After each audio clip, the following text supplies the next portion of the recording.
Hi welcome back to my channel. ఈరోజు కథ ప్రేమ పరిచయమే 94 భాగాన్ని వినేద్దాం. చాలాసేపు అవడంతో అక్కడి నుంచి నడుచుకుంటూ ఇంటికి వస్తున్నాడు శౌర్య. అలా ఆలోచనలతో ఉండడం వల్ల నడుస్తూ వెళ్తున్నాడే కానీ మాయమవ్వాలి అనుకోలేదు. అలా ఇంటికి వస్తున్న శౌర్య చేతిని ఎవరో పట్టుకుని తన బలవంతా ఉపయోగించి ఓ తాటాకు లాంటి ఇంట్లోకి లాగారు. శౌర్య ఎవరా అని ఆశ్చర్యపోయి లోనికెళ్ళి నిలబడ్డాడు. కానీ విచిత్రంగా లోన ఎవరూ లేరు. శౌర్యకి ఏం అర్థం కాలేదు. చుట్టూ చూశాడు. ఎవరూ కనపడకపోవడంతో ఎవరైనా ఉన్నారా అని అన్నాడు. తాటాకులో ఏదో చప్పుడు వినిపిస్తుంది. శౌర్యకి ఏం అర్థం కాక అటే చూస్తున్నాడు. ఇంతలో ఓ నల్లటి ఆకారం, దానికి తెల్లటి కళ్ళున్నాయి. చూడ్డానికి పిల్లి మొహంలా ఉంది, కానీ తోక ఉంది. దాని ఎర్రటి నాలుక బయటికి తెరిచి అని సౌండ్ చేస్తూ వేగంగా శౌర్య వైపుకి వస్తూ మెడ మీద కొరకాలనుకుంది. శౌర్య దాన్ని అలా ఎదురుగా చూడగానే అలా చూస్తూ నిలబడిపోయాడు. ఇంతలో తనకి తెలియకుండానే తన చేతిలోకి ఒక ఖడ్గం వచ్చింది.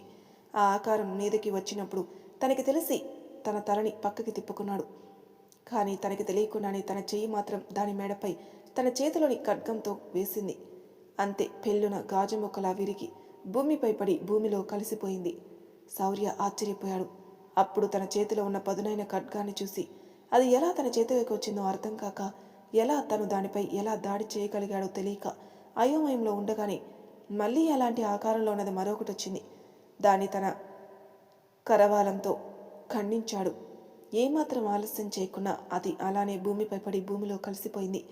అయితే ఈసారి మాత్రం అదే దిశ నుంచి 4 తలలు, ఒక తోకగా ఉన్న నల్లటి రంగు, తెల్లటి కళ్ళు, ఎర్రటి నాలుక ఉన్న ఆకారం ఎదురున్న మనిషికి గుబులు పుట్టేలా 4 తలలతో అరుస్తూ వచ్చింది.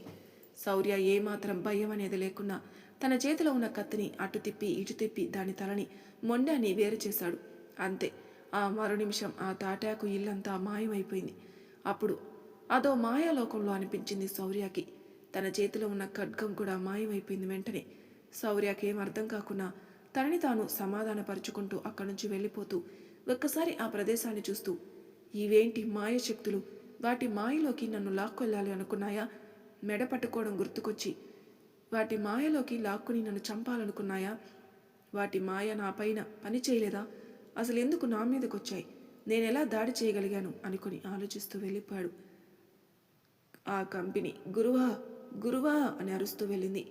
గంజారకుడు కళ్ళు తెరిచి, ఎందుకు కంపెనీ ఎన్ని ప్రకంపనలు కలిగిస్తున్నావు? నన్ను క్షమించు గురువా.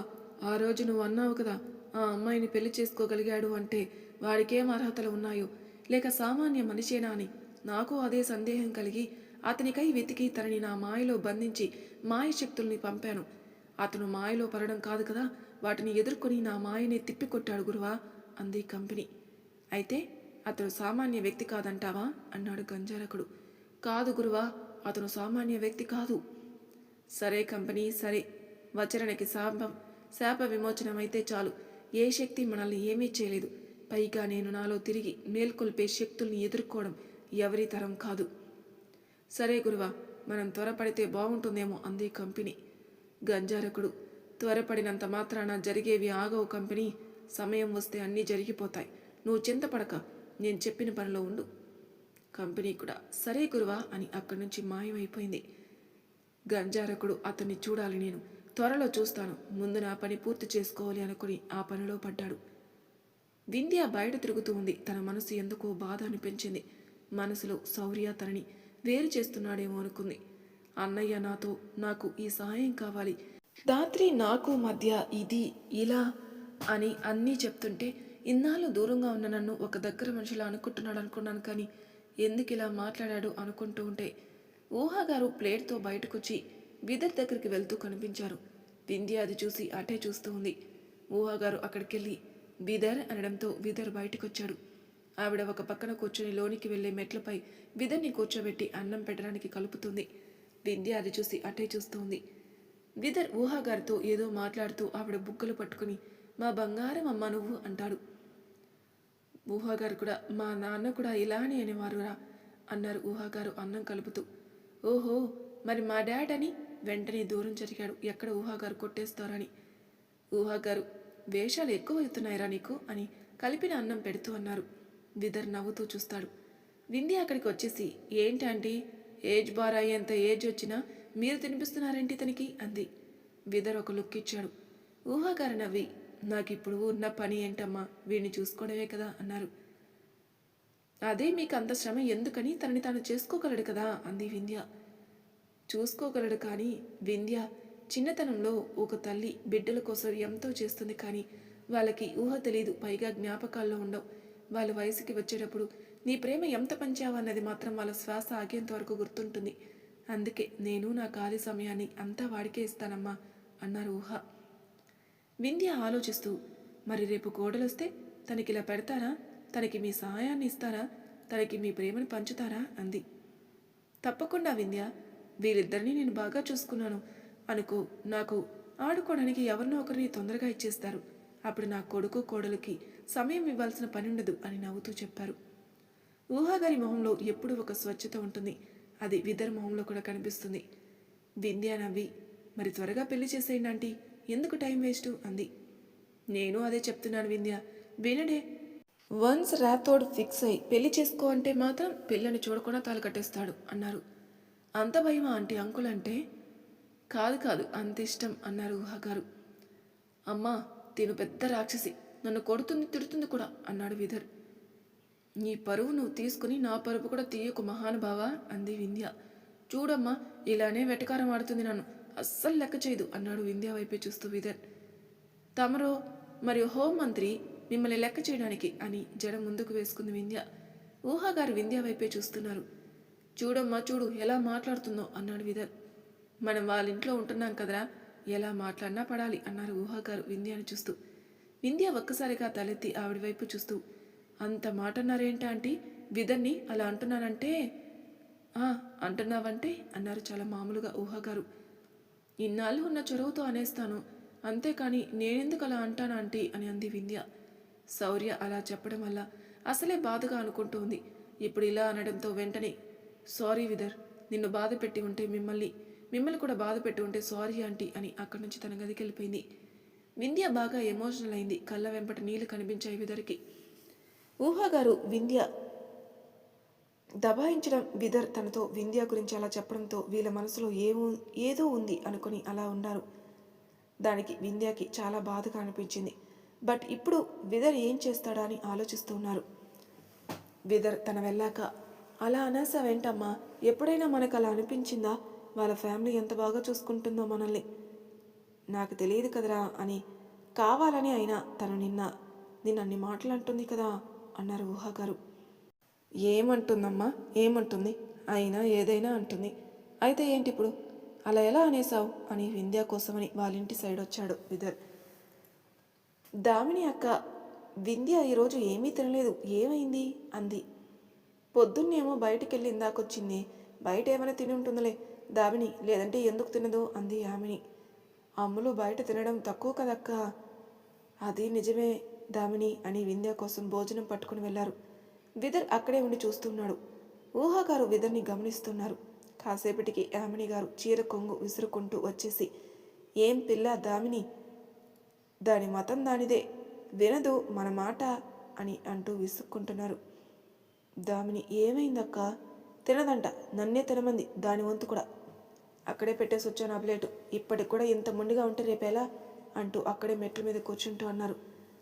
దామిని వచ్చి ఆవిడ భుజం మీద చెయ్యి వేసి, పుట్టింట్లో ఎగిరి గంతులేసే అమ్మాయి మెట్టింట్లో కాలు కదపడానికి కూడా 100 సార్లు ఆలోచిస్తుందక్క, నువ్వేం భయాలు పెట్టుకోకు అంది. మాధవి గారు, ఏంటి అక్కడున్నారు, తిన్నారా మీరు అనొచ్చారు. లేదక్క అంది దామిని.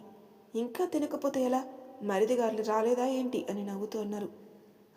తిన్నారక్క, మీరు తినండి అంది దామిని. నేను కాదు, మీరు రండి అని వడ్డించి, ఊహ ఎక్కడుంది అన్నారు. యామిని విదర్ దగ్గరికి వెళ్ళినట్టున్నారక్క అంటే, సరే మీ ఇద్దరు రండి అని పిలిచి మాట్లాడుతూ తిన్నారు. విదర్ అది విని అక్కడి నుంచి వచ్చేస్తూ, మా నువ్వు ఇక ఆలోచించుకో, దీని గురించి వెళ్ళి తిను అన్నాడు. సరేలే కానీ మనం ఎప్పుడు వెళ్దాం ఇక్కడి నుంచి అన్నారు ఊహాగారు. ఇప్పటికే లగేజ్ సర్దేయాలమ్మా, కానీ శౌర్య జాతర వరకు ఉండమన్నాడు అన్నాడు విదర్. ఓ సరే రే అయితే, జాతర అయిన నెక్స్ట్ డే వెళ్ళిపోదాం, మీ నాన్న నీకు మ్యాచెస్ చూస్తున్నానన్నారు, చాలా పనులుంటాయి మనకి అన్నారు ఊహాగారు. విదర్ తీసుకోలేకపోయాడు ఆ మాటల్ని, తల ఊపి వెళ్ళిపోయాడు. ఊహాగారు అక్కడే కూర్చుని ఆలోచిస్తూ ఉంటే శౌర్య వచ్చాడు. ఊహాగారు విదర్ ఉండే దగ్గర కూర్చోవడంతో అటు వెళ్ళాడు. ఊహాగారు ఏదో ఆలోచిస్తూ ఉన్నారు. శౌర్య వచ్చి ఏమైందమ్మా అన్నాడు. నీ స్నేహితుడి మనసులో ఏముంది శౌర్య అన్నారు ఊహాగారు. ఏమైందమ్మా? వింధ్యపై ప్రేమ చూపిస్తున్నాడో చొరవ చూపిస్తున్నాడో అసలు ప్రేమ అనుకోవాలో స్నేహం అనుకోవాలో తెలియట్లేదు అని పైకి లేచి, నీకు తెలుసు కదా శౌర్య, వాడు అమ్మాయిలతో పొడి పొడిగా మాట్లాడతాడు. ఎక్కడ పెరిగినా నేను వాడిని అలానే పెంచాను, హద్దు దాటకుండా. కానీ వింధ్య విషయంలో అలా లేడు. ఇద్దరు కొట్టుకుని తిట్టుకుని నవ్వుకొని కలిసి కనిపిస్తున్నారు. నేను గమనిస్తూనే ఉన్నాను అన్నారు. శౌర్య నవ్వి, నేను వాడిని అడిగానమ్మా వింధ్య గురించి. కాదు అలాంటిదేమీ లేదు అంటున్నాడు అని ఉన్న విషయం చెప్పేశాడు. ఆ మాటలకి ఊహాగారు, కాదా, ఆహా, అయితే అబద్ధాలు కూడా ఆడుతున్నాడా? సరే శౌర్య, చూద్దాం. ఈరోజు కానీ రేపు కానీ వింధ్య దగ్గర నీ ఫ్రెండ్ ఎలా ప్రవర్తిస్తాడో అని జరిగింది చెప్పారు. మీరు అలా అన్నారా అన్నాడు శౌర్య. హా శౌర్య, ఈ అత్తగారిని కోడలు ఎలా దారిలోకి తెచ్చుకుంటుందో చూడాలిగా అన్నాడు. అంటే అమ్మా అన్నాడు ఏదో అర్థమైనట్టు శౌర్య మెరిసే కళ్ళతో. ఊహాగారు ఆ మాటలకి, తల్లిగా నాకు విదర్ మనసు పూర్తిగా తెలుసు శౌర్య, చూస్తూ ఉండు, మనకి వాడే చెప్తాడు ఈ విషయం. అప్పుడు మాత్రం ఈ ఫ్యామిలీని ఒప్పించాల్సిన బాధ్యత నీదే. ఆ మాట వాడు అనాలి. వింధ్యకి ఇష్టమో కాదో తెలుసుకుని తను ఓకే అంటే పెళ్లి పందిరి వేసేయటమే అమ్మా అన్నాడు. ఊహాగారు నవ్వి, సరిపద అని శౌర్యతో కలిసి వెళ్ళిపోయారు. గదికెళ్లే ముందు శౌర్య వింధ్య దగ్గరికి వచ్చాడు. వింధ్య పడుకునడంతో వెళ్ళిపోయాడు. వింధ్యకి బాగా ఏడవాలనిపించేంత బాధ వస్తే ఏడవదు, వాటన్నిటినీ పక్కన పెట్టి పడుకోవడానికి ప్రయత్నిస్తుంది. అందుకే తను ఏడవటం లెక్క పెట్టుకోవచ్చు మనం. ఒక్కసారి నిద్ర లేచాక కొత్తగా అనిపిస్తుంది. అదే తనకి ప్లస్ పాయింట్ అవుతుంది ఎప్పుడైనా. శౌర్య కూడా వెళ్ళి పడుకొని దారిలో వచ్చేటప్పుడు ఎదురైన అదృశ్య శక్తుల గురించి ఆలోచిస్తున్నాడు. మొన్న దాత్రితో వియోగం అన్నారు. ఈరోజు ఇలాంటి శక్తి ఏదో చుట్టుముట్టింది. ఏం జరగనుంది అనుకున్నాడు. సమయం ఆగదుగా సాగిపోతూ ఉంది. శౌర్యకి మెలక వచ్చి ఇలా పడుకున్నానేంటి అనుకుని నెమ్మదిగా లేచాడు. ఏదో శబ్దం వినిపించడంతో ఏమైందా అనుకుని ఆ శబ్దం ఎక్కడొచ్చిందా అని ఇంటి బయటకొచ్చాడు. విదర్ నిచ్చెనపై వింధ్య గది కిటికీ దగ్గరలో కనిపించాడు. శౌర్య అటు చూసి నోటిపై చెయ్యి వేసుకుని, వీడి వింధ్య కోసం నిచ్చెనేసుకుని వెళ్తున్నాడా? వీళ్ళిద్దరికి అర్థం కావట్లేదా? లేక వీళ్ళ మధ్య ఉన్న బంధానికి ఏం పేరు పెట్టాలో తెలియట్లేదా? వీడి వల్ల తేలేలా కానీ వింధ్య మనసు తెలుసుకోవాలి అనుకున్నాడు. అలాగే విదర్ని డిస్టర్బ్ చేయలేదు. అక్కడి నుంచి మాయమయ్యాడు. విదర్ లోనికి దిగి నెమ్మదిగా వెళ్ళి తలుపు గడియ పెట్టి బెడ్ లైట్ వేసి ఫుడ్ తెచ్చిన ప్లేట్ యామిని గారు ఎక్కడ పెట్టారా అని చూస్తూ ఉండగా ఆ ప్లేట్ కనిపించింది. దానిపై మూత తీసి పక్కన పెట్టి వింధ్య వద్దకు వెళ్ళి చిన్నగా, వింధ్యా వింధ్యా అని భుజంపై తట్టాడు. ఎవరు అని చిరాగ్గా వాయిస్ ఎవరితో తను ఎక్కడో ఉందో గుర్తుకు రాగానే కళ్ళు తెరిచి, నువ్వేంటి విదర్ అని లేచి కూర్చుంది. అమ్మా అలా అని మనిషి కాదు, ఎందుకో ఏదో అర్థం కాలేదు. నువ్వు ఫీల్ అయ్యావని మాత్రం అర్థమైంది. అలాగే తినలేదని కూడా తెలిసింది, అందుకే ఇలా అన్నాడు. అయ్యో నువ్వు ఇక్కడి నుంచి పో, ఎవరైనా వస్తే ఇంకేం లేదు అంది వింధ్య భయంగా. భయపడకు, మధ్యరాత్రి దాటింది, అంత త్వరగా ఎవరికీ మెలకు రాదు. నువ్వు తినే, నేను వెళ్ళిపోతా అన్నాడు. ఒక్క నైట్ తినకపోతే ఏం కాదు, నువ్వు వెళ్ళు అంది. ప్లేటు పక్కన పెట్టి చెవులు పట్టుకుని, నాపై ప్రేమతో మా అమ్మ అలా అనేసి ఉండొచ్చు, నేనే ఓవర్ చేశాను నీ విషయంలో, ప్లీజ్ తిను అంటున్నాడు. విదర్ అలా అనగడంతో వింధ్య నవ్వేసి పైకి లేచి విదర్ చెవులు పట్టుకున్న చేతులు తీసి, సరేలే, ఆంటీకి నేను అర్థం కాకపోవచ్చు కానీ నువ్వెళ్ళు, నేను తింటాలి అంది. లేదు నువ్వు తిను, నేను వెళ్తాను అన్నాడు. వింధ్య చేతులు కట్టుకుని చూస్తూ, అయితే వెళ్ళవా? నేను తినే వరకు వెళ్ళను, నువ్వు తిను, నేను వెళ్ళిపోతా అన్నాడు. వింధ్య కళ్ళు పైకి అని సరేలే అని తాతా అని గట్టిగా మొదలు పెడుతూ ఉండగానే వింధ్య పనిని గ్రహించినట్టు విదర్ తన నోరు మూసేసి, నన్ను కొట్టిస్తావు ఏంటే ఇప్పుడు నువ్వు అన్నాడు. వింధ్య ఆ చేయి తోసేస్తూ, మరి ఏ రైట్తో వచ్చావబ్బా నా రూంలోకి అని కళ్ళెగరేసింది. అంటే అది తప్పే, సారీ, మళ్ళీ రాను అన్నాడు. మంచిది, చలో పో అంది. అబ్బా ప్లీజ్ వింధ్య అని బెడ్పై కూర్చున్నాడు విదర్. వింధ్య అర్థం కాక చూసింది. కాళ్ళు నొప్పి పుడుతున్నాయి అని కూర్చున్నాను కానీ నువ్వు తిను వింధ్య అన్నాడు. నాకు ఆకలి లేదు, నేను తినలేను. అవునా? హా అంతేనా? వింధ్య తలెత్తి అంతే అంది. సరే అయితే తినవుగా అన్నాడు. తినను అంది మొండిగా. విదర్ ఆహా అని లేచి వింధ్య మీదున్న చున్నీ లాగేశాడు. హేయ్ అని కళ్ళు పెద్దవి చేసి చూసింది. విదర్ అదేమీ పట్టనట్టు తన రెండు చేతులు వెనక్కి పెట్టి చున్నీతో ముడేశాడు. ఓయ్ ఏం చేస్తున్నావు అని కదిలిపోతూ ఉంది వింధ్య. విదర్ చెప్పినప్పుడు వినాలి, లేకపోతే ఇలానే ఉంటుంది అని చేతులు కట్టేసి వింధ్యని బెడ్ మీదకి తోస్తాడు. వింధ్యకి ఏదో తెలియని భయం వెంటనే లేవబోయింది. విదర్ వింధ్యని మళ్ళీ వెనక్కి కూర్చోబెట్టి పక్కనున్న 2 పిల్లోస్ని తన ఒడిలో వేసి ప్లేట్ అందుకుని తన పిల్లోపై తన మోచేతులు పెట్టేలా కూర్చుని వింధ్య నోట్లో పెట్టబోయాడు. నీకేంటి నేను తినకపోతే అంది కోపంగా. నువ్వు వింధ్యావైతే నేను ఇంత చేసేవాణ్ణి కాదు. నువ్వు నా శౌర్యకి చెల్లెలివి. నా వల్ల నువ్వు బాధపడడం నాకు అస్సలు ఇష్టం లేదు. అమ్మ మాటలకి అన్నం తినకుండా ఉన్నావనిపించి వచ్చాను. సారీ చెప్పాను, తినిపించి వెళ్ళిపోతాను అంతే అన్నాడు. వింధ్య తన మాటలకు అలా చూస్తూ ఉంటే విదర్ నోట్లో కుక్కాలేమో అనుకున్నాడు. కానీ వింధ్య నోరు తెరిచింది. విదర్ పెట్టేశాడు. మొత్తం పెట్టి హ్యాండ్ వాష్ చేసుకుని పైకి లేచి వింధ్యకి వాటర్ ఇచ్చాడు. వింధ్య తేరుకుని ఎలా తాగాలి అంది అరిచినట్టు. విదర్ సారీ అని తన కట్లు తీశాడు. వింధ్య వాటర్ తాగుతుండగా విదర్ ప్లేట్ పక్కన పెట్టేసి వెళ్ళిపోతున్నాడు. వింధ్య థ్యాంక్ యూ అంది. మా అమ్మ మనసు మంచిది, తన గురించి మాత్రం తప్పుగా అనుకోవద్దు అన్నాడు. హా గుడ్ నైట్ అంది వింధ్య. విదర్ కిటికీ నుంచి దూకుతూ గుడ్ నైట్ వింధ్య అన్నాడు. వింధ్య కూడా తలూపింది. విదర్ వెళ్ళిపోయాడు. విదర్ ఇంప్రెస్ చేశాడు వింధ్యని తన కేరింగ్తో. పడుకోవడానికని వెళ్ళిన విదర్కి నిద్ర పట్టకపోగా తన మెదడులో ఏవో దృశ్యాలు కదులుతున్నాయి. వెంటనే పైకి లేచాడు. తన చెంపపై ఒక చేత్తో కొట్టుకుని అలా ఆలోచించకరా, తను శౌర్య చెల్లెలు అనుకుంటూ ఉన్నాడు. కానీ వింధ్య అందాలు తనని ఎక్కడో డిస్టర్బ్ చేశాయి. నిద్ర పట్టక వింధ్య రూపాన్ని గుర్తు చేసుకుంటూ మంచంపై అటు తిరిగి ఇటు తిరిగి కొట్టుకులాడుతూ ఉన్నాడు. ఎప్పటికీ నిద్రపోయాడో తనకే తెలియకుండా పడుకున్నాడు. వింధ్య బెడ్ లైట్ ఆపేసి ప్రశాంతంగా పడుకుంది. శౌర్య నిన్న రాలేదు, కానీ ఈరోజు వస్తాడని తన మనసు చెప్తూ ఉండడంతో కంటి మీద కునుకు లేకుండా కళ్ళు మూసుకుని ఉండే శౌర్యతో జ్ఞాపకాలని నెమరు వేసుకుంటూ నిద్రకి దూరంగా ఉండాలని అనుకుంటుంది ధాత్రి. అలానే ఉంది కూడా. సమయం ఎంత గడిచినా. అంతలో శౌర్య వచ్చి ముందు ధాత్రి పడుకుందో లేదో చూస్తాడు. తన కళ్ళు మూసుకొనడంతో నిద్రలో ఉందనుకుని తన వద్దకు వెళ్తాడు. శౌర్య రాక తనకు తెలిసింది.